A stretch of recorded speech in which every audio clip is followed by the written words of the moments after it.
एक बार एक अध्यापक एक बच्चे के साथ कहीं जा रहे थे, तो उस शिष्य को कुछ मजाक सूझी क्योंकि उसके रास्ते में किसी गरीब मजदूर के जूते दिखाई दिए। उसने अध्यापक से कहा, गुरुजी, अगर हम इन जूतों को छुपा दें तो कितना मज़ा आएगा। देखते हैं कि मजदूर पर इसका क्या असर पड़ेगा। अब उसको तो मजाक सूझ रहा था, लेकिन गुरुजी ने कहा कि नहीं, गरीब इंसान के साथ इस तरह का भद्दा मजाक करना ठीक नहीं।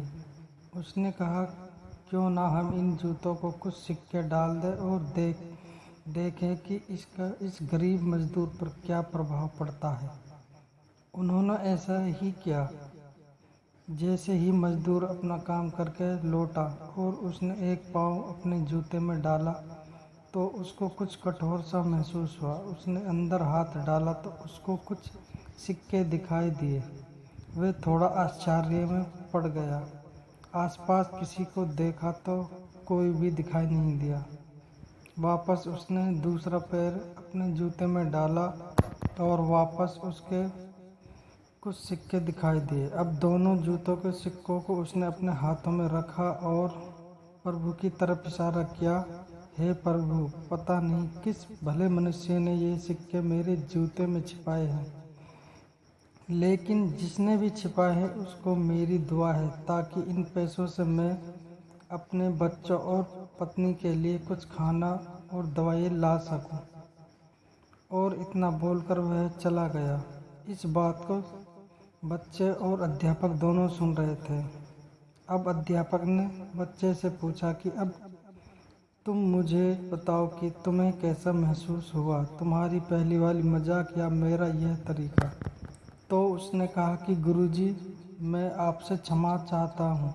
अब मुझे समझ आ गया कि सच्ची खुशी किसी चीज़ में है। जब हम किसी की मजाक उड़ाते हैं तो हमें कुछ पल का आनंद मिलता है, लेकिन इससे हमें बद्दुआ मिलती है। लेकिन अगर हम किसी की मुश्किल परिस्थितियों में मदद करते हैं और जिसकी भी मदद करते हैं उसको भी नहीं पता कि हमें उसकी मदद की है, लेकिन अंदर ही अंदर हमें पता है कि हमें उस इंसान की मदद की है, यही सच्ची खुशी है। जब हमें दूसरों की खुशी देते हैं तो हमें सच्ची खुशी मिलती है। इसी तरह खुशियाँ बांटते रहिए, लोगों की मदद करते रहिए और दान करते रहिए जिसके भी आप काबिल हो। जितना भी आपसे बन पड़े दान करें, लेकिन दान ज़रूर करें।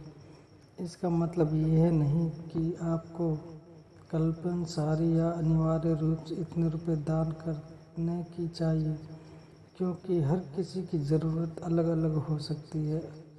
अगर आप किसी को पैसों का दान नहीं कर सकते तो कम से कम चीज़ों का दान तो कर ही सकते हैं। मुझे पूरी उम्मीद है कि यह आपको बहुत अच्छी लगी होगी। आपका कीमती समय देने के लिए धन्यवाद। दिल से शुक्रिया। नमस्कार।